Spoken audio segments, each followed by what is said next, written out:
Donc, pour commencer cet atelier, je vais accueillir mes intervenants, notamment Adeline Favrel de I4C et Nicolas Ferrière de Carbonap. Donc, merci de me rejoindre. À la fin, on va vous présenter notre point de vue, un panorama de ce qui existe aujourd'hui. On va essayer d'aborder un petit peu cette problématique sous un autre angle. Et également, on vous ouvrira le débat suite à ces présentations. Donc, n'hésitez pas à interagir au sein de cette table ronde. Donc, pour commencer, je prends la parole. Donc, pour commencer, qu'est-ce que l'économie circulaire du biocarbone? Donc, la notion économie circulaire du carbone a été partagée lors d'un workshop au CEA Litten en fin d'année. Et ça m'a paru très, très intéressant d'avoir justement ce panorama de qu'est-ce qui est le carbone, comment est-ce qu'on peut l'utiliser et où est-ce qu'on va le retrouver sur toute la chaîne de valorisation qui est présente aujourd'hui. Donc, pour la partie biocarbone, donc, on va essayer, comme vous le voyez aujourd'hui là, donc il y a la biomasse. Quand on parle de bio, c'est forcément ça va passer par la biomasse, qui est à la fois un puits de carbone naturel, donc, comme ça a été rappelé ce matin, donc via les mécanismes de photosynthèse. Donc, la biomasse récupère le CO2 présent dans l'atmosphère, va plutôt produire en rendement, donc ce qu'on appelle le growth, donc on va plutôt avoir plus de biomasse, et derrière on va pouvoir valoriser cette biomasse soit via des procédés classiques de valorisation énergétique de chaleur ou via des procédés de conversion thermochimique, donc, que vous voyez ici en vert, pour produire, donc les conversions thermochimiques, c'est les procédés de pyrolyse et de gazéification notamment, pour produire à la fois des carburants ou des biomolécules. Et via cette chaîne de valeur, comme ça a été présenté ce matin, nous avons également le biochar, qui peut être le produit de base en fonction des projets ou tout simplement un coproduit associé à une valorisation énergétique. Sur la partie également économie circulaire du carbone, donc vous allez retrouver les procédés classiques de technologie de capture, vous allez retrouver les énergies fossiles qui existent depuis longtemps et qui nous servent justement pour produire des fuels et des produits chimiques. Et derrière, nous voulons justement revoir ce schéma-là pour reboucler l'analyse ou reboucler le cycle de vie justement de ce carbone quand on valorise la biomasse. Donc, suite à une valorisation énergétique, notamment pour produire des molécules, nous allons retrouver également la phase solide qui est le biochar. Et le biochar peut être utilisé soit comme fertilisant ou soit comme puits de séquestration de CO2. Et du coup, via ce système, nous sommes en train de boucler le cycle de cette valorisation de carbone. Et c'est ce qu'on appelle justement une économie circulaire de biocarbone.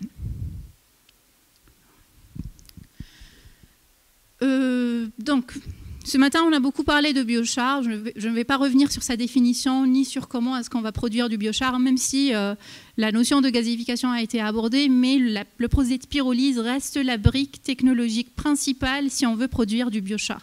C'est important de le noter. Et selon le rapport du GIEC, donc soit le rapport qui a été publié en 2014 ou en 2022, il a été évoqué justement le potentiel de valorisation de ce biochar comme puits de carbone ou justement pour la séquestration. Donc la production et l'utilisation du biochar peuvent atténuer le changement climatique par plusieurs mécanismes. Ceci dit, quand on voit les mots changement climatique et biochar ensemble, on se dit waouh, c'est l'or noir, voilà, tel qu'il a été caractérisé. Et justement, nous avons différents axes ou différents mécanismes pour pouvoir répondre à ce besoin. Soit via une séquestration de carbone. Donc le biochar a le potentiel de récupérer ce carbone pendant des centaines d'années, voire des milliers d'années. Et justement, ça permet d'avoir une stabilité du sol qui nous permettra de garder ce gisement CO2 dans ce dernier. Nous avons également la partie fertilité du sol. Donc le biochar permet justement d'augmenter le rendement de production de la matière ou de la biomasse quand on utilise ce biochar. Et nous avons également la partie réduction des gaz à effet de serre. Et ça, c'est la partie la plus importante parce que justement, si on ne valorise pas les gaz de synthèse ou cette énergie qui est produite sur une installation de production de biochar, nous n'allons pas pouvoir reboucler sur ce cycle d'impact et nous aurons un impact positif pour cette production de biochar. Donc il est important de dire que tel que ça a été présenté en tout cas par le rapport de GIEC et tel que c'est techniquement aujourd'hui, si on veut séquestrer le carbone, nous devons à la fois pouvoir ajouter une valeur supplémentaire au sol, donc un fertilisant, et également réduire les émissions de gaz à effet de serre via la production d'énergie alternative. Par contre, pour conclure ce rapport, ou cette partie qui discutait en tout cas du biochar, 3 défis ont été relevés. Si on veut valoriser le biochar, il y a quand même une durabilité et une disponibilité de biomasse qui reste quand même à adresser, qui reste suspendue. Il y a un coût de production élevé associé à ces technologies, et je rajouterai même une maturité technologique par rapport à ces filières de production. Et vous avez l'impact environnemental négatif qui doit être respecté. Parce que si on ne respecte pas cet impact, tout ce qu'on va pouvoir nous vendre ou nous exposer comme vertu du biochar pour la séquestration de CO2 ne sera pas présente dans ces projets-là. Pour répondre au premier défi, donc la durabilité et la disponibilité de la biomasse, je voulais partager avec vous justement les critères des différents types de biomasse qu'on pourra utiliser pour produire du biochar. Ceci dit, vous avez différents types de biomasse, ça ne veut pas dire qu'on ne peut pas les valoriser différemment. Donc, par contre, ces types de biomasse sont présentes notamment sur les certifications de l'EBI pour la partie durabilité. Donc vous avez tout ce qui est biomasse agricole, donc les résidus de culture, de biomasse à rotation courte notamment. Vous avez les résidus organiques provenant de la transformation alimentaire ou d'utilisation secondaire de la biomasse. Vous avez le bois issu de la gestion du paysage, des plantations à rotation courte, de l'agroforestation. Vous avez également la biomasse issue de la gestion des forêts. Vous aurez les déchets de bois, comme des résidus de papeterie, de scierie, ainsi que le bois de construction recyclé. Vous aurez la biomasse et résidus de récolte qui doivent être désinfectés, comme typiquement désinfecter des virus, comme les virus des chênes, etc. Et vous aurez d'autres résidus biogéniques pour lesquels il n'existe pas ou il existe peu d'exutoires de valorisation aujourd'hui. Donc, sur cette liste, si on arrive justement à respecter l'origine de notre biomasse, on aura quand même des critères de durabilité par rapport également à l'approvisionnement, donc aux rayons d'approvisionnement qui doivent être respectés. Et je note que sur ce panorama-là, la question qui reste quand même suspendue, c'est la disponibilité de ces biomasses pour un usage biochar très répandu, tel qu'il a été présenté dans le rapport du GIEC. Sur la partie impact environnementaux négatifs. Donc tout à l'heure, j'ai parlé un petit peu de retour au sol, de fertilité des sols. Donc le retour au sol nous permet justement d'aborder la question de stabilité. Donc le biochar est très stable dans les sols et ça permet justement de garder une quantité ou de séquestrer le CO2 pendant des milliers d'années. Ce qui a été prouvé aujourd'hui, et vous allez retrouver beaucoup de publications dans ce sens, c'est dans un horizon de 100 ans, nous arrivons quand même à retrouver 80%, voire entre 80 et 90, je ne me prononcerai pas sur plus de chiffres, donc à peu près 80% de carbone présent encore dans ces sols. Le deuxième point, c'est la fertilité du sol. Donc une augmentation de rendement de production de la biomasse de 7 à 10% max a été éprouvée comparativement à un sol où nous n'avons pas utilisé de biochar.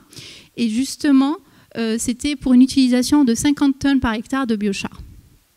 Donc aujourd'hui, on voit quand même que le biochar est un bon fertilisant et que ça permet d'augmenter le rendement de certaines cultures. Sur la partie abattement de gaz à effet de serre, il n'y a pas beaucoup de travaux d'analyse de cycle de vie. Par contre, ce que j'ai pu retrouver, j'ai quand même mis la référence de ces travaux en bas de ce slide. Donc, si on compare justement une installation de production de biochar avec une valorisation énergétique, il faut vraiment valoriser les gaz de synthèse produits, nous avons un impact carbone négatif. Donc, à peu près, on arrive à séquestrer les moins 17 tonnes équivalent CO2 par hectare, au moins une tonne équivalent CO2 par tonne de biomasse sèche. Donc ça, c'est les résultats qui ont été faits comparativement à une valorisation de biochar sans valorisation de gaz de synthèse, où effectivement l'impact environnemental était positif. Sur la partie efficacité énergétique, par contre, ça a été évoqué ce matin, je l'ai quand même noté également. Donc, si on valorise le biochar seulement si on valorise une installation, si on valorise la biomasse, excusez-moi, seulement pour une production d'énergie pour la chaleur, on va quand même avoir un rendement et une efficacité énergétique supérieure, tout simplement parce qu'on n'a pas de la matière résiduelle qui reste. Par contre, si on veut produire du biochar, nous allons retrouver une partie de cette énergie concentrée dans le biochar, ce qui fait que l'efficacité énergétique de cette installation va être revue en baisse. Donc sur ce sujet-là, globalement, quand on inclut à la fois les vertus de fertilité des sols, de stabilité, de séquestration de CO2 et d'abattement de gaz à effet de serre, un projet qui valorise de la biomasse pour production d'énergie et de biochar reste quand même a quand même un impact environnemental négatif supérieur à un projet de valorisation de biomasse directe sans production de biochar. Sur la partie coût de production élevé. Donc aujourd'hui, la filière, en tout cas en France, c'est une filière naissante. Donc on n'a pas, même si on a un panorama de plusieurs projets en cours et de quelques installations également existantes, le cadre existant aujourd'hui ne nous permet pas de se projeter sur des baisses de coûts de production. D'ailleurs, la filière justement peut démontrer des niveaux de maturité notamment sur la partie valorisation cogé-chaleur qui sont très déployés ailleurs. Des niveaux de maturité également sur la partie valorisation de molécules à fort intérêt, mais sur la partie coût de production, nous dépendons fortement des aides accordées à ce type de projet et d'une réglementation adaptée également à ce type d'installation. Notamment une réglementation adaptée au niveau des classifications ICPE, où nous sommes aujourd'hui assimilés à des installations de combustion. Également des objectifs très clairs de production pour ces filières à la fois à l'échelle nationale, donc dans tout ce qui est PPE, SNBC, et à la fois à l'échelle internationale, donc notamment sur les projets en cours de la RED et du Net Zero Industrie. Il y a également un besoin de la mise en place de mécanismes de soutien, soit pour la filière chaleur, soit pour la filière de production de molécules avancées, et également le besoin d'avoir une visibilité à long terme pour ces porteurs de projets afin de pouvoir se projeter et de lancer leur installation. Donc pour donner la parole un petit peu à mes collègues et pour entamer le sujet de quel mécanisme pour valoriser le biochar. Donc quand on parle de séquestration de carbone, le premier sujet qui est évoqué, c'est les crédits carbone. Donc qu'est-ce qu'on a aujourd'hui? Déjà un crédit carbone, qu'est-ce qu'un crédit carbone? Qu'est-ce qu'on a aujourd'hui en France comme mécanisme de crédit carbone? Qu'est-ce qui existe également ailleurs dans le monde? Est-ce qu'il faut justement faire des études ou des méthodologies pour caractériser ce biochar afin de pouvoir respecter ces normes et d'être valorisé en crédit carbone? Toutes ces questions-là vont être abordées avec Adeline et Nicolas et ils vont essayer de vous présenter quelques réponses concernant ces volets-là. Et je vous remercie. Je passe la parole à Adeline.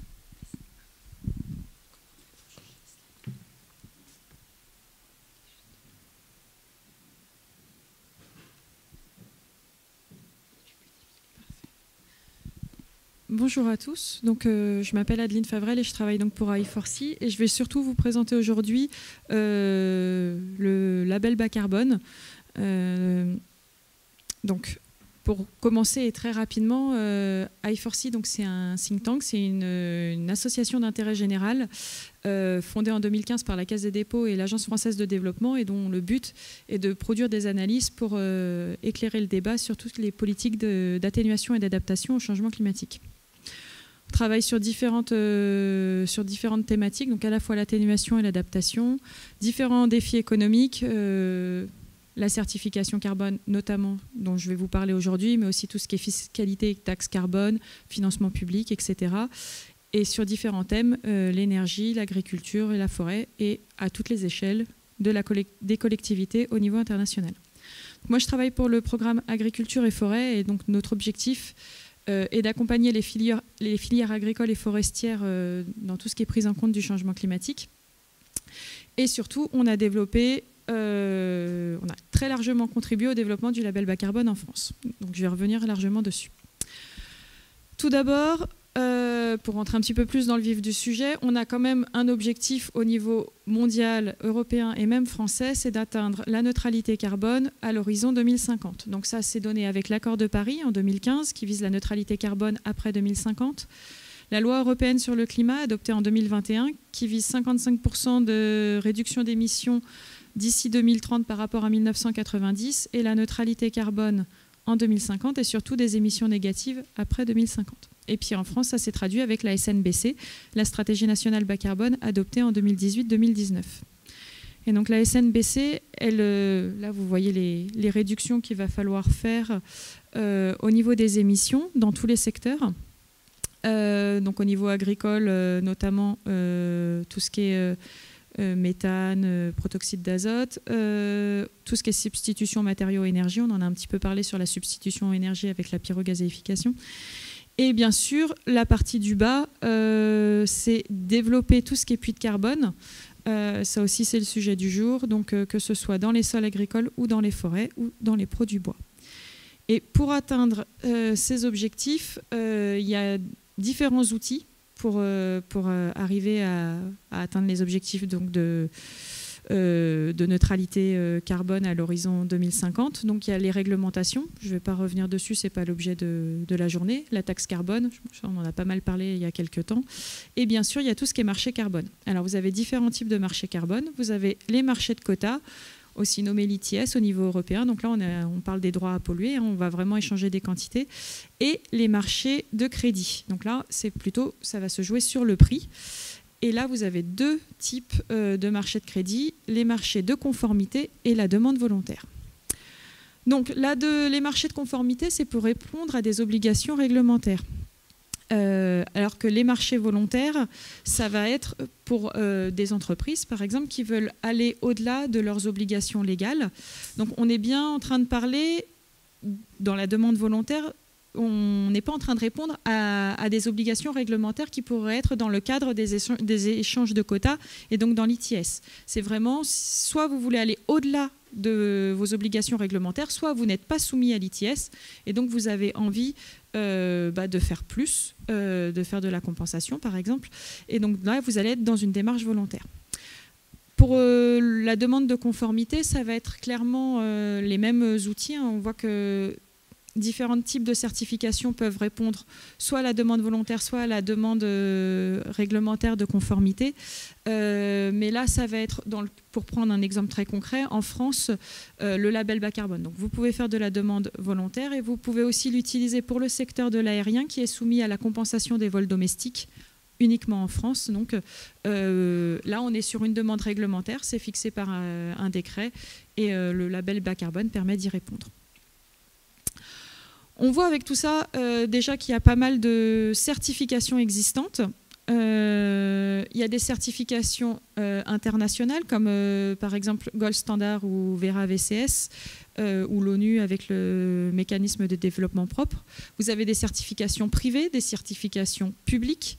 Le label bas carbone est une certification publique. Les certifications internationales que j'ai citées comme Gold Standard ou Verra sont des certifications privées. Et aussi à différentes échelles. Donc le label bas carbone est ce qu'on appelle un label domestique.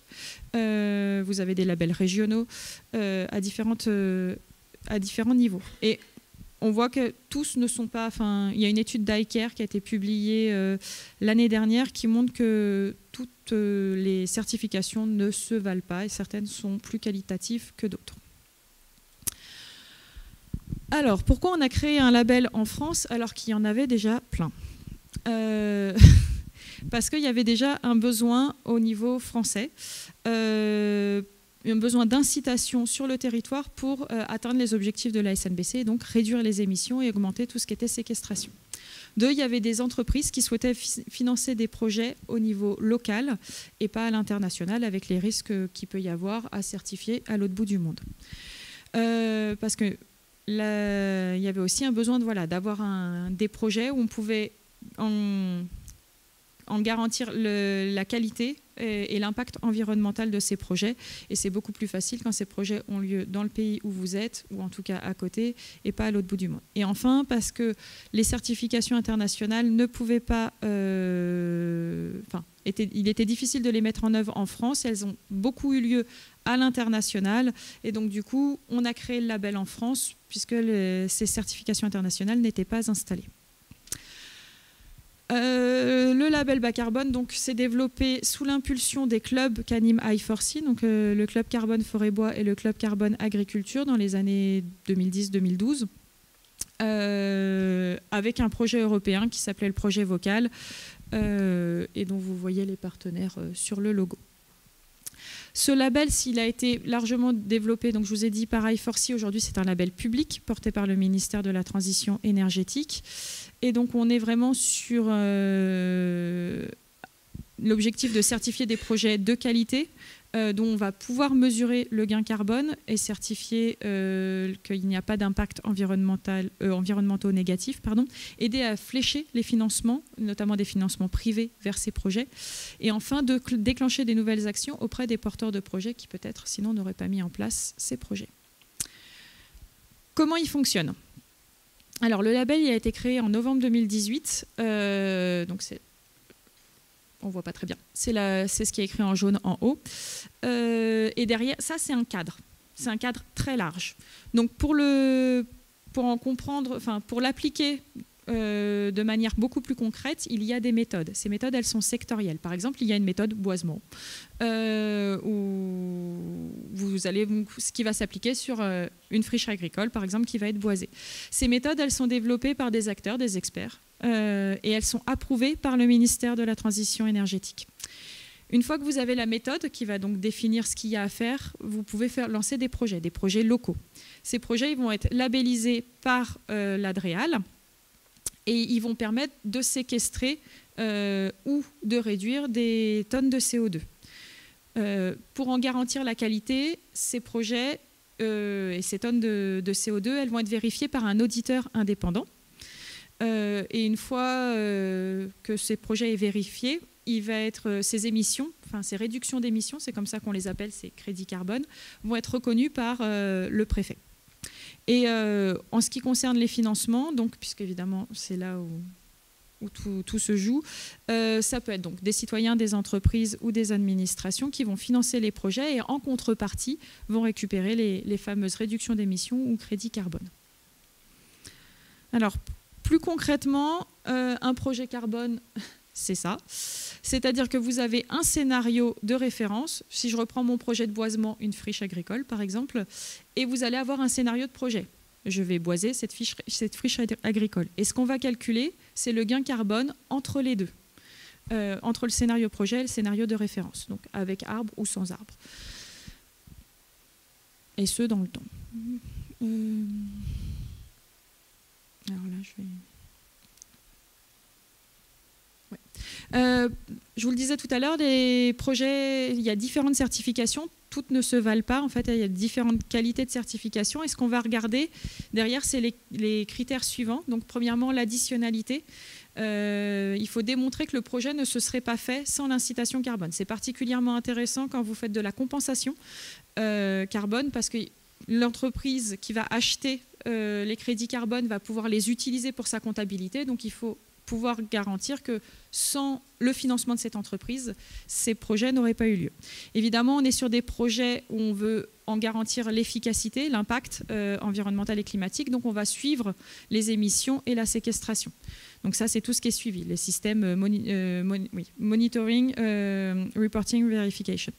Donc la vérification, le troisième point, par un tiers indépendant pour pouvoir prétendre aux réductions d'émissions. La traçabilité, évidemment, pouvoir garantir via un registre la transparence et éviter tout ce qui est double compte, que différentes entreprises revendiquent ces réductions d'émissions.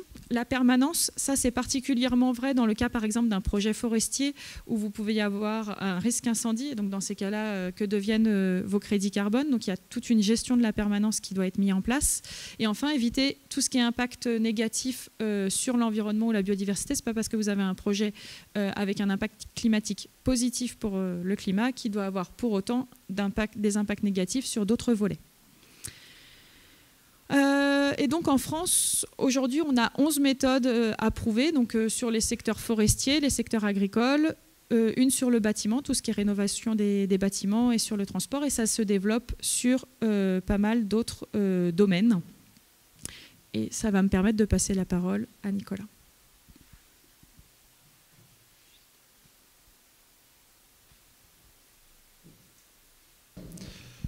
Donc moi je suis Nicolas Ferrière, je représente Carbonap, et donc Carbonap on est un opérateur de compensation carbone. Donc on opère voilà, cette valorisation financière de ces fameux crédits carbone sur le terrain. Et donc effectivement il existe de nombreux dispositifs, aujourd'hui vous avez vu un petit peu tous les logos tout à l'heure, mais quels sont ceux qui sont applicables dans le biochar aujourd'hui? Parmi cette trentaine de standards, on appelle ça des standards, il y en a quelques-uns aujourd'hui qui sont applicables sur votre sujet, sur le sujet du biochar, et que vous voyez à l'écran, qui sont donc des standards plutôt internationaux, puisque vous avez vu à l'instant que le label bas carbone est relativement récent et donc ne reconnaît pas encore les projets de biochar comme étant éligibles, hein, il n'y a pas de méthode de calcul. Mais on a ces standards internationaux qui, eux, sont applicables sur le territoire et qui permettent cette valorisation financière de ces crédits carbone. Donc la compensation carbone, c'est bien ça l'objectif, hein, in fine, c'est de financer des projets via ces fameux crédits carbone générés. Alors comment ça marche? On s'inscrit évidemment toujours dans cette logique d'additionnalité qui a été expliquée juste avant, et on va le faire à travers une analyse de cycle de vie. C'est-à-dire qu'on va utiliser les normes un petit peu connues et reconnues aujourd'hui à l'international, qui sont l'ISO 14040 et 44, qui sont, voilà, qui sont aujourd'hui vraiment dans les market practices.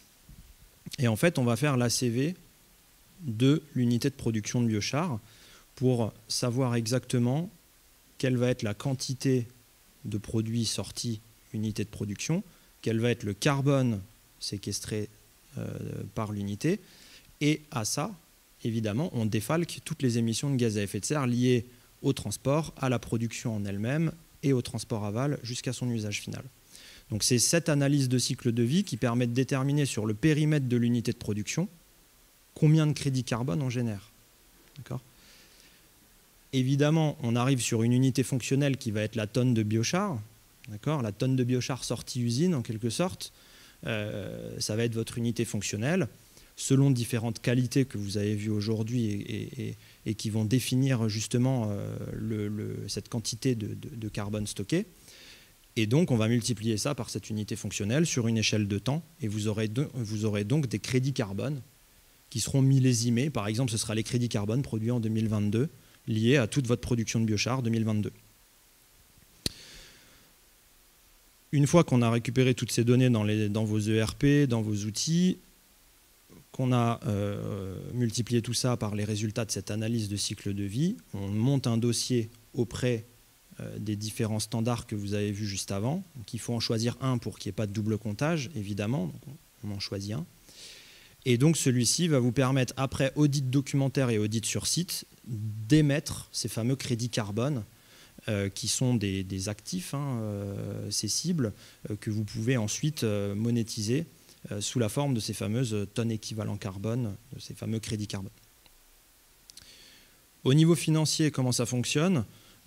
En fait, le processus d'émission de ces certificats carbone, ces crédits carbone, il est un petit peu indépendant de la façon dont vous allez les commercialiser. C'est-à-dire que obtenir des crédits carbone, c'est une chose, les vendre, c'en est une autre.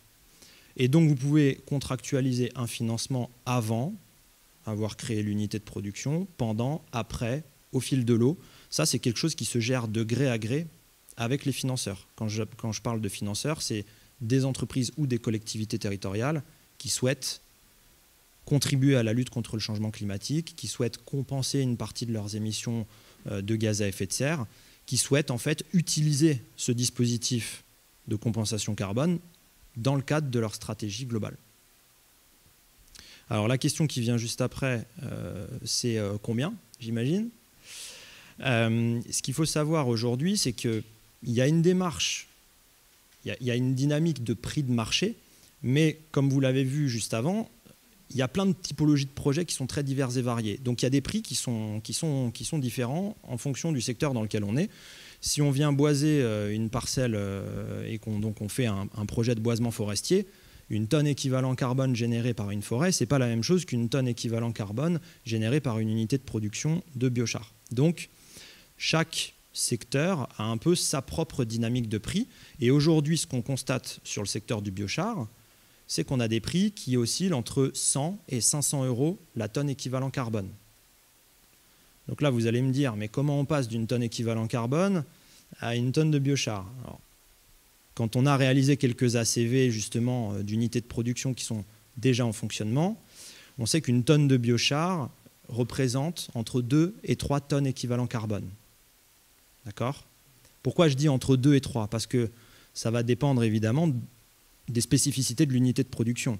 Si vous achetez votre biomasse à l'autre bout du monde, il va y avoir des transports pas possibles et donc ça va venir en quelque sorte, ça va venir se défalquer de votre capacité de séquestration et donc la performance finalement de votre ACV sera un peu moins bonne.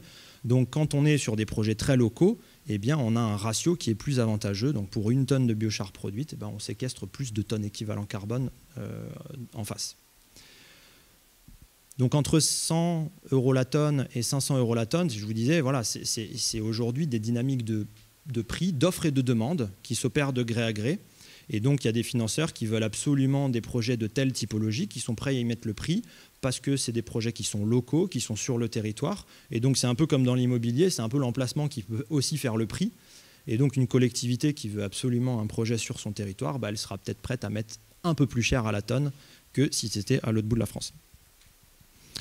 Alors, ce prix en euros à la tonne, il diffère aussi en fonction des volumes. Donc évidemment, quand un financeur achète quelques tonnes équivalent carbone, il ne va pas les acheter au même prix que quand il achète 2, 3, 4, 5 000 tonnes équivalent carbone d'un coup, parce que forcément, derrière, on a les services des achats qui vont mettre un petit peu en concurrence ces différents projets de compensation carbone. Et donc, les acheteurs font bien leur travail et donc ça a aussi un impact sur le prix. Et comme je vous le disais, c'est quand même assez ouvert finalement, et donc vous pouvez contractualiser des ventes de crédit carbone futurs. On est dans une logique de livraison à terme. Ça peut être du pluriannuel, enfin vraiment tout est imaginable et c'est laissé justement assez ouvert entre les parties. Donc ça, c'est la façon dont ça fonctionne avec des standards de ce type-là, qui se situe au niveau de l'unité de production. C'est-à-dire que c'est l'unité de production via les quantitatifs des ERP et les quantités produites, c'est l'unité de production qui est auditée et qui se voit générer des crédits carbone et qui peut donc les monétiser. Ça veut dire concrètement que c'est cette unité-là qui reçoit le chèque. En France, avec le label bas carbone, c'est un petit peu différent. Le label bas carbone, il se situe plutôt au niveau de l'usage, c'est-à-dire qu'on va avoir des méthodologies qui vont être plutôt au niveau de la parcelle forestière ou de la parcelle agricole. Donc là, vous comprenez que, en fait, on se retrouve dans des cas de figure où il peut y avoir un petit peu des doubles revendications possibles en fonction de comment vous allez déployer la chose et en fonction de comment ça s'opère sur le terrain. Alors, je vous ai fait un peu le worst case scénario qui n'existe pas vraiment aujourd'hui, mais c'est pour vous illustrer les choses de façon un peu symbolique. Avec le label bas carbone, vous allez financer la plantation d'un boisement forestier. Celui-là, il va au bout d'un moment permettre de générer des produits bois qui vont finir peut-être dans des palettes que vous allez utiliser comme intrant dans votre unité de production. Là, vous pouvez faire une certification au niveau de l'unité de production. Et donc, en fait, il peut y avoir une double valorisation du carbone potentielle. D'accord ? Et le label bas carbone, il nous permet aussi de travailler dans les transitions de pratiques agricoles. Donc vous avez vu aujourd'hui, vous connaissez tous les usages intéressants du biochar sur le terrain,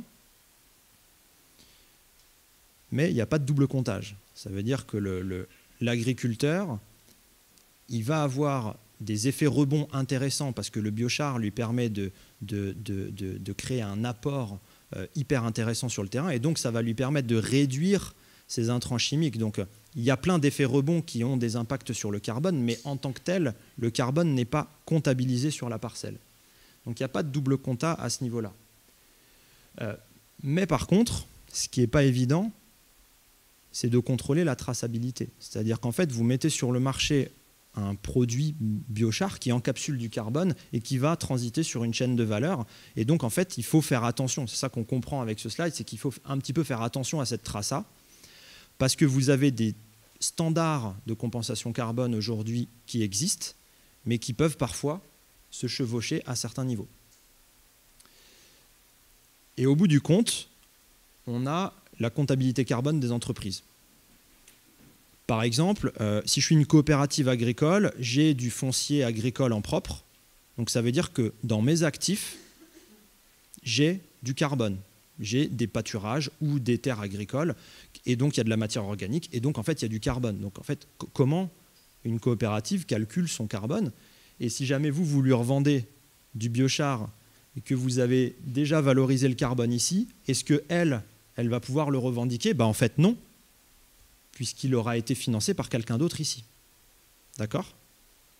Donc la compensation carbone, elle se fait, donc on finance, il y a un financement d'un projet en échange d'une revendication du carbone. C'est pour ça qu'il faut faire attention à des éventuels doubles comptages qui donneraient lieu à des doubles revendications.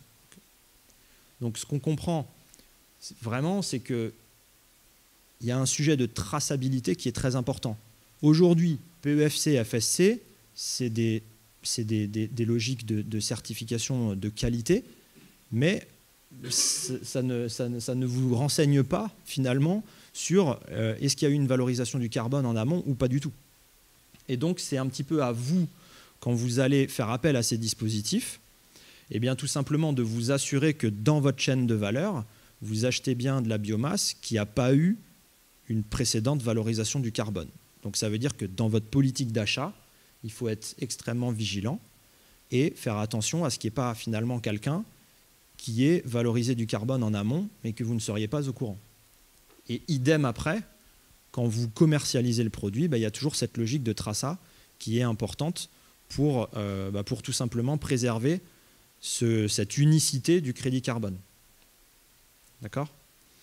Donc ça, c'est un scénario vraiment tiré par les cheveux. Hein. Je vous rassure, on l'a jamais, parce que de toute façon, les forêts qui ont bénéficié du label bas carbone, les arbres, pour l'instant, ils sont grands comme ça. Donc il n'y a pas réellement de sujet, mais c'est en tout cas, je pousse un petit peu les dispositifs dans leur retranchement pour vous illustrer que effectivement, il y a des logiques de séquestration carbone, mais vous vendez un produit qui emmagasine ce carbone sur sa chaîne de valeur. Donc, il faut faire attention. Et il faut faire attention pourquoi?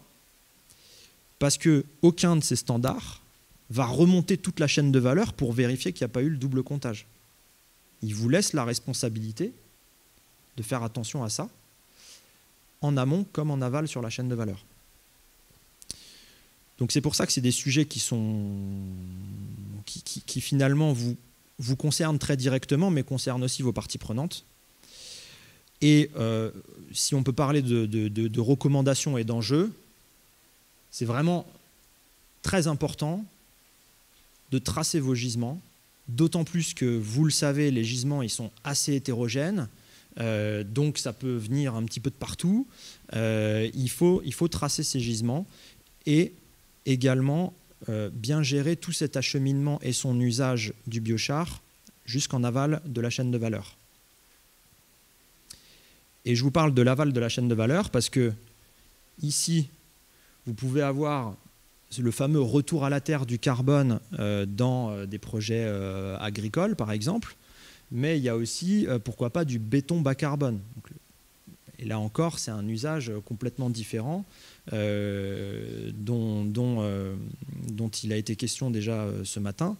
Et donc, il faut faire attention à comment vont être effectués ces usages en aval de la chaîne de valeur et maintenir cette logique de traçabilité, donc dans vos ERP, dans vos relations avec vos parties prenantes, avec votre chaîne de valeur, d'essayer d'avoir cette transparence et d'avoir ce niveau d'information.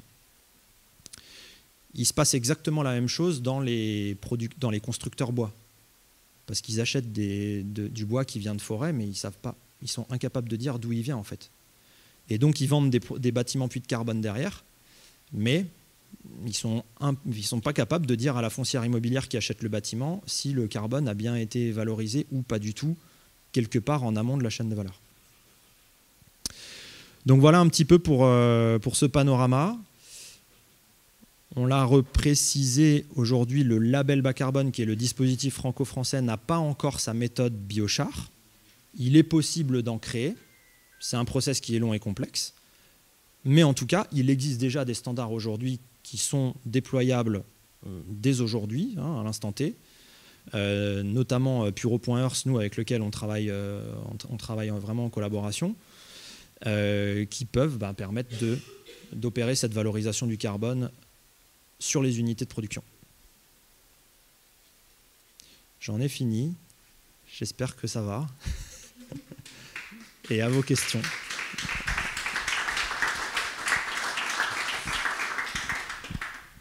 Merci Nicolas pour ce panorama. Donc si vous avez des questions, ouais. J'y vais si tu veux.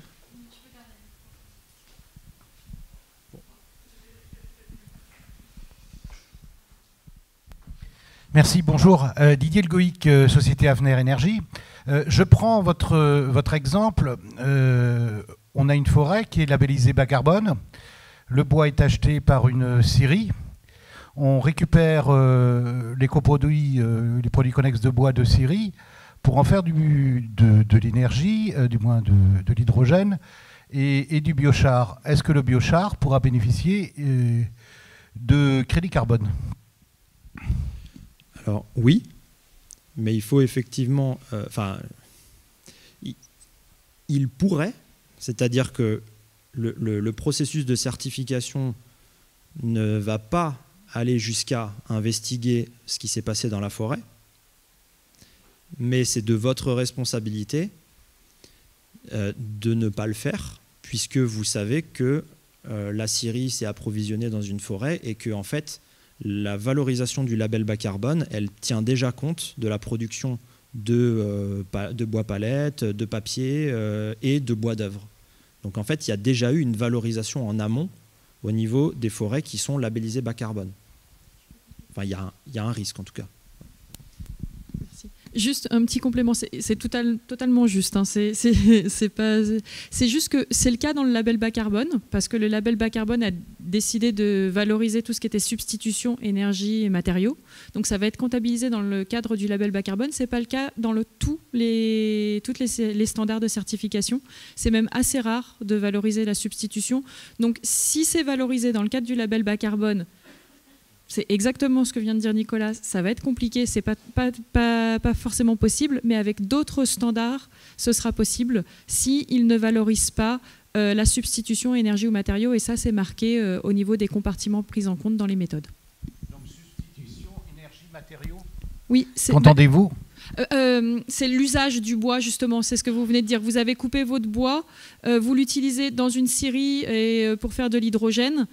Ça va être valorisé dans le label bas carbone, parce que vous allez, par exemple, utiliser ce bois pour la scierie pour, je sais pas moi, faire des fenêtres au lieu de les faire en PVC. Donc du coup, vous avez une substitution matériaux de l'usage. Donc ça, c'est valorisé vraiment par le label bas carbone. Alors que voilà, c'est l'usage du bois tel qu'il est utilisé après sa coupe, n'est pas valorisé par exemple par le standard Verra et VCS qui est présenté ici. Donc ce qui veut dire que les connexes de bois ne pourraient pas bénéficier de label bas carbone ?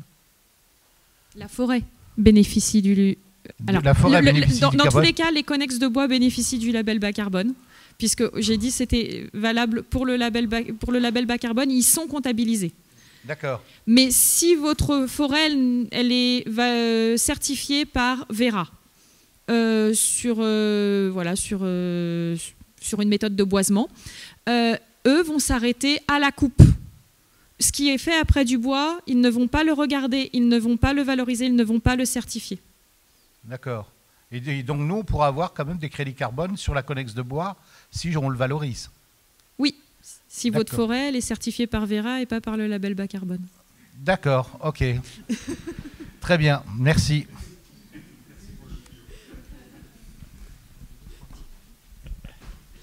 Et bonjour, Anthony Kéruel, S3 d'ingénierie.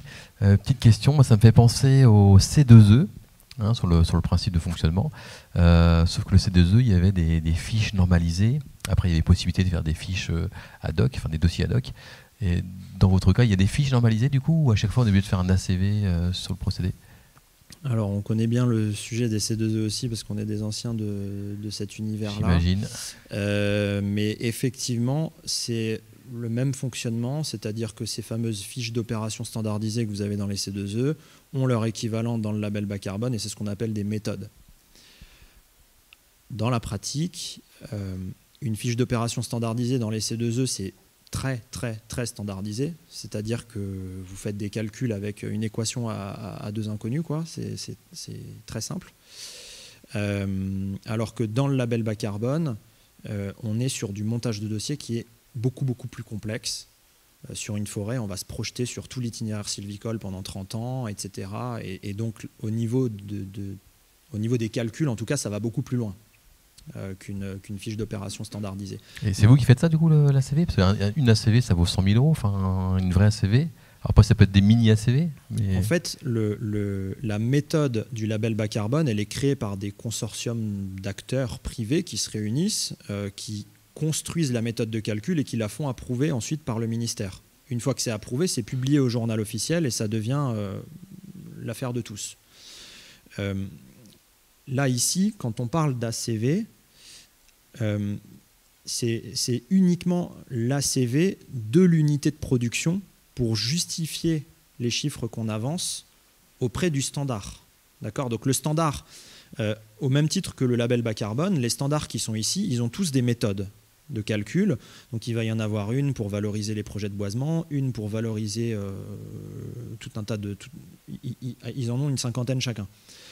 Et donc ils ont une méthode une méthode biochar, et dans cette méthode biochar, ils imposent aux opérateurs comme nous de produire l'ACV, ou alors à vous de produire l'ACV. Si vous avez déjà produit de l'ACV, on peut l'utiliser tel quel en fait. Mais tout ça pour dire que voilà, effectivement, il y a une ingénierie qui est très forte pour monter le dossier, alors que dans les certificats d'économie d'énergie, c'était plutôt quelque chose d'assez administratif, qu'on pouvait finalement assez vite prendre en main, assez facilement. Là, ce qu'il faut se dire, c'est qu'il y a une ingénierie qui est conséquente. Ouais. Donc là, c'est vous qui le faites du coup Donc nous, on fait les ACV, effectivement, parce qu'en tant qu'opérateur, c'est nous qui montons ce fameux dossier avec les standards que vous avez là, ou avec le label bas carbone. Donc effectivement, on produit les ACV. On ne produit pas la méthode globale, mais on doit produire la matière première pour l'auditeur, c'est-à-dire l'ACV. Je ne sais pas si tu voulais rajouter. Oui, Hubert Sabourin, société Mini Green Power. Vous avez dit donc dans vos dernières slides que l'incorporation de biochar dans le béton n'est pas encore éligible. Non. Est-ce que c'est une question de semaines, de mois? Parce qu'on a vu ce matin avec Vicat que ça peut représenter des quantités très importantes de biochar. Qu'en est-il? Oui, alors aujourd'hui, c'est pas dans les méthodes qui existent. Donc les méthodes qui existent, elles orientent l'usage sur du retour à la terre et donc principalement de l'usage agricole au sens très large.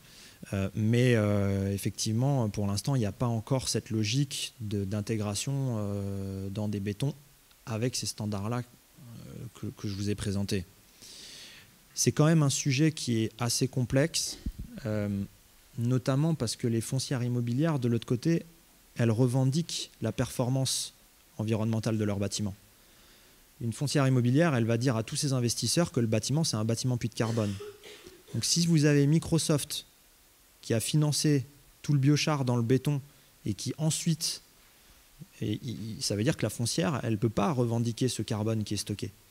Et donc du coup, c'est quand même assez... Enfin, en tout cas, aujourd'hui, c'est assez complexe à appréhender à cause de ces sujets de revendication potentielle de la part de l'utilisateur final qui est le maître d'ouvrage en fait, du fameux béton, béton de biochar, béton de chanvre, enfin tout ce qu'on peut imaginer.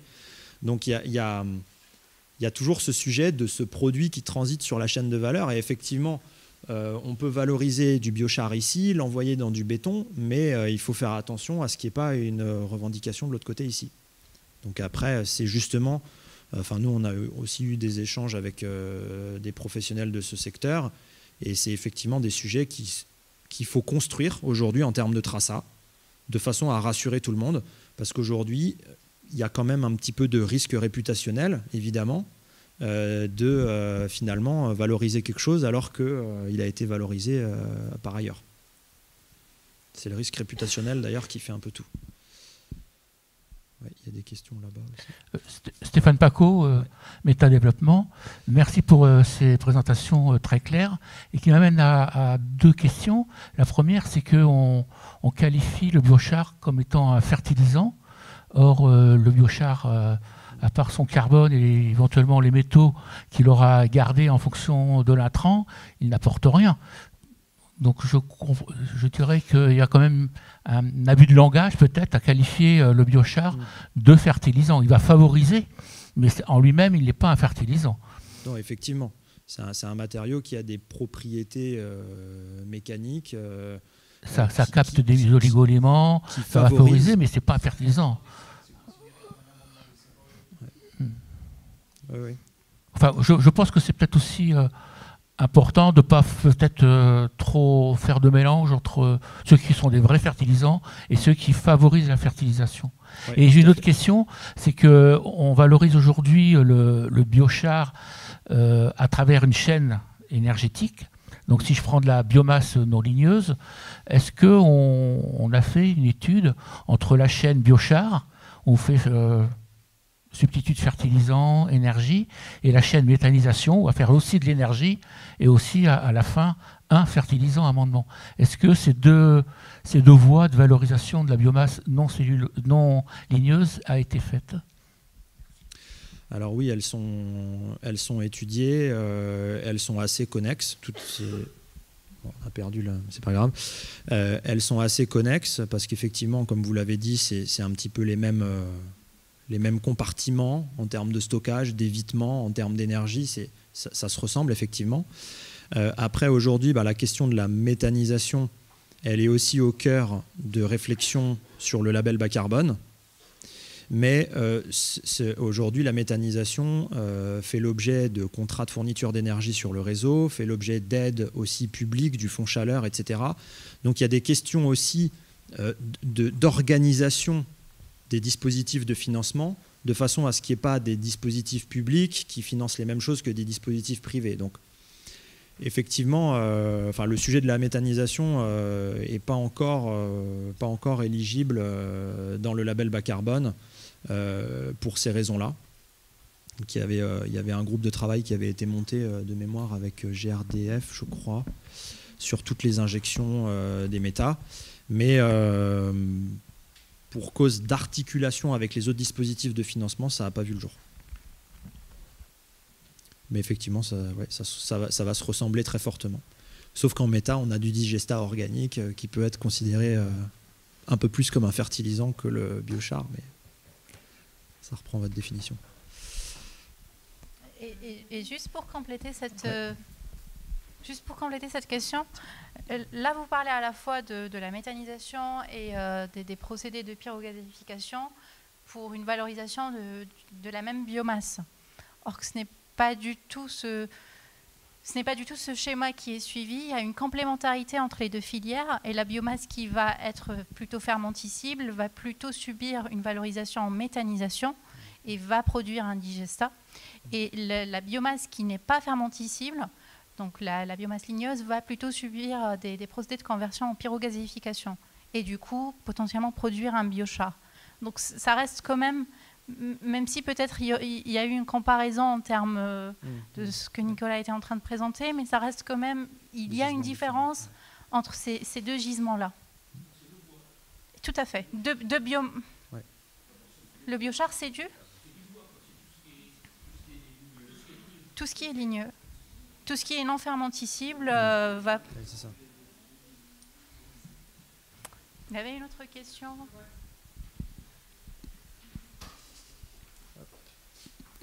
Moi, je voulais réagir sur les sujets de traçabilité de label bas carbone concernant la forêt, parce que la forêt, c'est faire de la traçabilité. Enfin, il y a des labels de certification de gestion durable type PEFC, FSC qui amènent de la traçabilité de la forêt jusqu'à l'utilisateur final. Donc, du coup, dans les réflexions et les travaux qui sont en cours, est-ce que vous vous inspirez d'existants ? Est-ce qu'il y a des rapprochements qui sont envisagés pour faire que cette traçabilité soit apportée avec ce retour d'expérience et ne pas multiplier non plus les interlocuteurs qui certifient pour les propriétaires et les acteurs, parce qu'à un moment, on va aussi perdre tous les maillons de la chaîne. Effectivement, après, nous en tout cas, ce qu'on a vu, c'est que malgré le FSC, PEFC, on avait quand même pas mal d'acteurs qui étaient incapables de dire si le bois, il venait... Enfin, ils savaient que ça venait d'un pays, mais dans le flux entrant, ils n'arrivaient pas à s'en sortir. Après, nous, c'était dans certaines filières qu'on a observé ça. Effectivement, si certains acteurs ont la bonne traçabilité jusqu'à la parcelle, ils peuvent tout à fait s'assurer de tout cela. Mais aujourd'hui, malheureusement, la simple certification qui est requise, FSC, PEFC, c'est demandé partout, elle ne suffit pas à assurer cette correspondance entre la tonne carbone et en quelque sorte et l'arbre, quoi. En fait, la traçabilité qu'elle amène, c'est quand même ça, et c'est une traçabilité massive qui se fait ou par parcelle, ça dépend du type de labellisation qui sont utilisés, mais bon, je pense qu'il y a un grand intérêt. Il y a du travail, ouais. Après, là, le PEFC, FSC, ça garantit la gestion durable des forêts. Le label bas carbone, donc pour prendre la France, donc c'est une certification donc sur tout ce qui est carbone, pas sur les mêmes sujets. D'ailleurs, dans le cas du label bas carbone, PEFC et FSC sont sont requis, ils ne sont pas forcément obligatoires, mais en tout cas peuvent apporter des co-bénéfices. Je pense qu'il faut faire attention, notamment dans l'exemple qu'a pris Nicolas, c'est de voir si des forêts sont labellisées par d'autres systèmes de certification, parce que l'idée, c'est de ne pas avoir une double certification carbone. Justement, vu qu'il y a déjà l'exploitation forestière apporte déjà une traçabilité avec ces agréments-là, ces labels-là, et que vous dites que ça manque de traçabilité, je pense qu'il y a un vrai retour d'expérience, et ne pas multiplier les labels et les exigences de traçabilité pour ne pas perdre l'ensemble des maillons de la chaîne, parce que vous avez le propriétaire forestier, l'exploitant, le skieur, toutes les étapes intermédiaires, vous allez perdre tout le monde si vous aussi, en fonction de chaque sujet, il y a 5 certificateurs différents mais le fait que votre bois soit certifié PEFC n'est pas un problème pour pouvoir l'utiliser. C'est un problème s'il est certifié label bas carbone. Mais ce que j'essaie de vous expliquer, c'est que ça va dépendre en fait aussi de l'origine. Là, dans l'exemple que nous a pris Nicolas, on ne sait pas si ça vient de loin. Or, par exemple, dans le cas du label bas carbone, l'idée, c'est de faire du local. Donc, vous ne savez pas forcément ce que va devenir votre bois à 100%. Il y a plein de choses sur lesquelles il faut encore s'améliorer, mais vous avez quand même une plus grande et une plus facile visibilité quand vous restez sur un approvisionnement, à défaut de local, au moins national, que si votre bois, c'est sûr que s'il vient de très très loin, en termes de traçabilité, c'est beaucoup plus dur de savoir, parce qu'on peut multiplier les intermédiaires, etc. Donc il y a aussi... Mais je pense qu'il y a un retour d'expérience sur les chaînes. Moi, je parle pas je parle des chaînes de traçabilité. Pour moi, il existe déjà des choses qui sont sérieuses et costauds qu'il faut échanger avec la FNB, avec les acteurs de la forêt sur ce sujet-là. Pierre-Alexandre Givou, Société Coterie. Petite question concernant l'additionnalité économique des projets de biochar. Ce que je comprends, c'est qu'actuellement, on les justifie en disant qu'au prix de production, on est obligé de passer par la valorisation des crédits carbone pour pouvoir générer ces crédits. Mais déjà, est-ce que ça ne pose pas des questions aujourd'hui, et est-ce que ce n'est pas voué à être, à ne plus fonctionner à court terme quand on aura des unités de production plus performantes? Je vais faire une réponse générale, comme ça après je te laisse faire la réponse totalement particulière. L'additionnalité économique est quand même une des méthodes le plus utilisées pour démontrer l'additionnalité quand même, hein, parce que sinon c'est de l'additionnalité légale, c'est-à-dire de vérifier que c'est pas une obligation réglementaire. Et en fait, on se rend compte que sur le réglementaire, des fois, ça peut ne pas être suffisant, ou il peut y avoir des chevauchements, parce que je peux rentrer plus dans les détails, mais là, ce n'est pas l'objet. Et donc, du coup, l'additionnalité économique, se dire ce projet, il n'est pas rentable, donc du coup, en fait, si on n'a pas d'incitation financière à le faire, on ne l'aurait pas fait. C'est quand même généralement une bonne garantie de se dire, il y a quand même peu de projets qui se lancent s'ils ne sont pas rentables. Donc, c'est quand même quelque chose qui fonctionne assez bien. Après, est-ce que ça peut évoluer? Toutes les méthodes, en fait, sont révisées régulièrement, que ce soit pour le label bas carbone, mais pour les standards qui ont été montrés. Hein, il existe des V1, des V2, des V3, des fois des V5. Si demain l'additionnalité économique n'est plus efficace parce qu'en effet ça devient hyper rentable, ce sera un critère qui sera revu et avec un autre système pour démontrer l'additionnalité.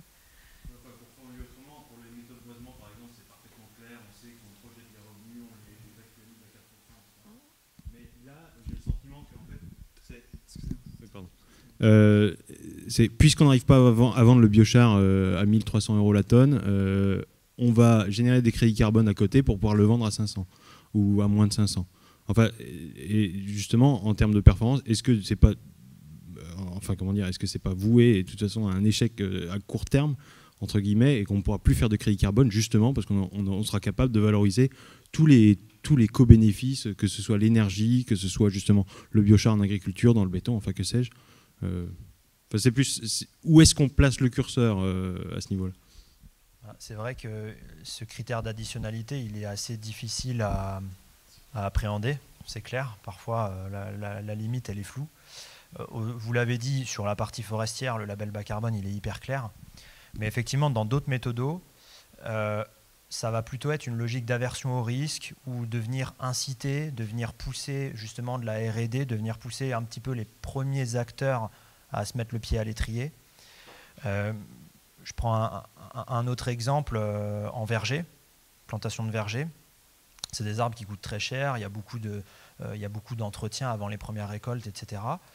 Il y a une logique d'aversion au risque, et la France a décidé effectivement de venir le promouvoir sans forcément faire une vérification complète de absolument le revenu des futures noix qui vont être vendues par les noyers dans 10 ans, etc.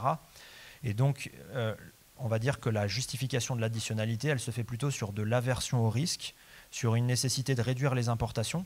Je reprends les exemples des noyers, c'est aussi ça, c'est réduire des importations, donc réduire le bilan carbone de la France. Et donc effectivement, le ministère ne s'est pas dit on va vérifier absolument tous les chiffres. Il s'est dit ok, il faut qu'on pousse la filière des vergers français. Il y en a la moitié qui sont mal en point à cause du changement climatique. Il faut qu'on soutienne cette filière. Et donc on va considérer que l'additionnalité, en quelque sorte, de facto, s'il n'y a pas eu d'autres aides publiques, que vous connaissez, tous les plans de relance et tout ça, s'il n'y a pas eu ces aides publiques-là, on considère que l'additionnalité est remplie.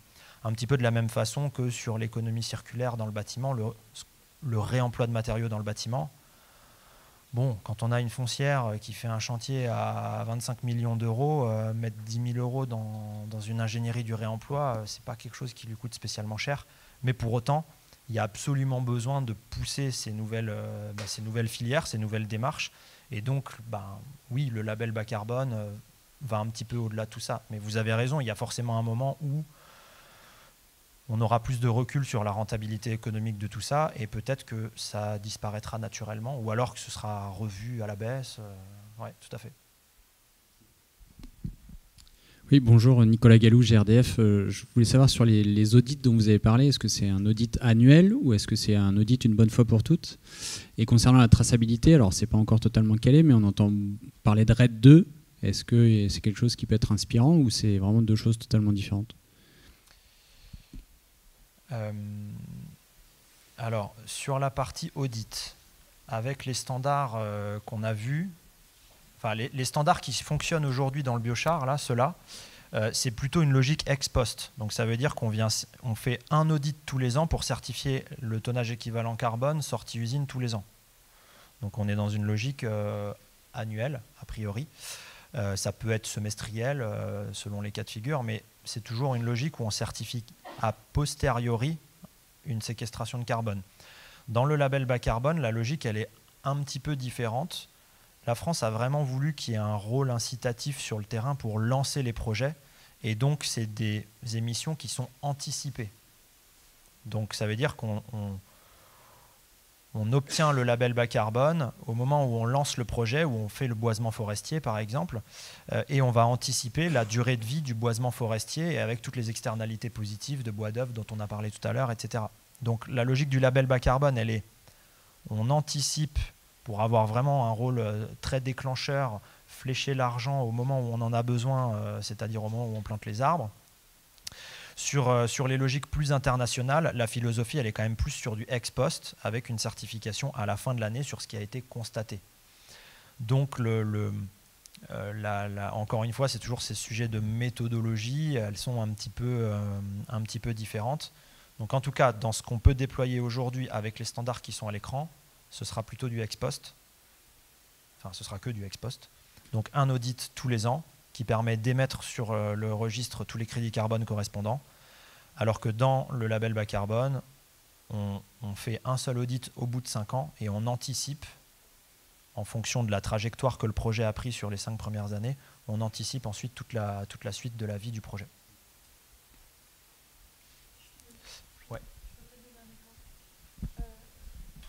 Par rapport à ça, si vous pensez que votre projet peut durer 30 ans, c'est le cas dans les projets forestiers par exemple, que donc votre biochar il va pouvoir être valorisé au moins sur 30 ans, vous pouvez vous dire, bah voilà, je vais faire un calcul de gain carbone, donc de séquestration carbone sur les 30 prochaines années, et au bout de 5 ans, votre projet il est validé, donc c'est un seul audit au bout de 5 ans dans le cas du label bas carbone, hein, on est bien là-dedans, mais le calcul aura été fait sur une période de 30 ans, ce qui permet en fait d'avoir un gain beaucoup plus important parce que vous faites un calcul sur 30 et pas sur une année. Donc, merci. Peut-être une dernière question et on doit conclure un petit peu cet atelier. Oui, merci. Madeleine Elfen, Groupe Solaire. Merci pour ces présentations. Moi, je voulais rebondir sur une slide d'Adeline Favrel qui comparait les différents standards de certification, justement, avec cette étude qui avait un peu noté ces différents standards. Donc, peut-être pour éclairer un peu les acteurs du biochar en général, quels sont les critères qu'on doit regarder, dont on doit se méfier pour évaluer, avoir une idée critique, se faire une idée critique d'un label, d'un standard. Ok. Alors, comme il n'y a pas la présentation, je vais les redire plutôt à l'oral, mais c'est les critères que j'ai listés après, c'est-à-dire que ça va être l'additionnalité, la rigueur sur l'additionnalité. Il peut des fois même ne pas y avoir d'additionnalité dans certains labels, ça c'est un des critères qui est pris en compte. Ça va être tout ce qui est système de quantification des gains carbone, ce qu'on va appeler les systèmes MRV.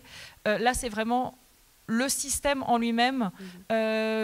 Comment est-ce que c'est mesuré? Est-ce que c'est mesuré à partir de données, comme je l'ai expliqué tout à l'heure, je me permets une slide, sur celle-ci. Vous avez un scénario de référence et un scénario projet. Le scénario de référence, il peut être soit, on appelle ça générique, soit spécifique. Générique, c'est vous prenez une moyenne, par exemple régionale, et vous dites, voilà, est-ce que vous faites mieux ou pas que cette moyenne régionale? Ou spécifique, vous allez vraiment mesurer sur le terrain ou avec des modélisations. Et en fonction, votre résultat, il est plus ou moins précis. Donc, ça fait partie de ces critères qui peuvent être regardés. Donc, c'est vraiment tout cela qui sont regardés. Donc, la traçabilité, comment ça va être particulièrement... Est-ce qu'il y a un registre? Est-ce que ce registre... est-ce que vous avez des doubles comptes possibles? Comment ils sont intégrés? Comment ils sont gérés? Je vois qu'il en manque une. Sur la permanence, là, il y a des vraies questions. Est-ce que vous avez comment vous le prenez en compte? Est-ce que vous avez un rabais, par exemple, qui est mis en place? C'est le cas dans le cas du label bas carbone. C'est ces différents critères-là qui sont évalués. Si je reprends... Du coup, cette slide, ici. Oui, c'est ça. Non, pardon, c'était bien celle-là. Oui. Vous voyez qu'ils ont marqué donc, tout ce qui est donc, MRV, additionnalité et scénario de référence, permanence, durabilité, tout ce qui va être la conception du marché et le système de gouvernance qui est prévu. Donc là, c'est par exemple, est-ce que vous avez un tiers indépendant qui vient faire l'audit ou est-ce que ça peut être... je ne sais pas, moi par exemple, une personne du label, ce n'est pas la même chose. Donc c'est ces critères-là qui sont regardés et en fonction de ça, il y a une première analyse qui est faite. Après, voilà, c'est une étude faite par un acteur. Voilà. Chacun peut avoir leurs qualités et leurs défauts. Il faut savoir que même pour les labels qui sont... finalement, on pourrait dire les mieux notés. Le vrai problème, c'est de trouver le bon équilibre entre le coût. Parce que si vous avez, par exemple, un audit tous les ans fait par un auditeur indépendant, le coût, s'il est, ça va revenir à... ça peut être 1 000 €, 2 000 €. Si derrière, vous vendez quelques tonnes, vous n'allez pas rentrer dans vos frais et l'opérationnalité du label. Merci beaucoup. Merci Adeline, merci Nicolas, merci à tous pour d'être présents, pour avoir été présents et rester jusqu'à la fin de cet atelier. Je vous invite du coup à prendre une petite pause avant les 2 prochains ateliers, donc le biochar au service du traitement de l'eau qui se passera plutôt dans la première salle et quel intérêt et conditions d'usage en agriculture qui aura lieu dans cette salle. Merci.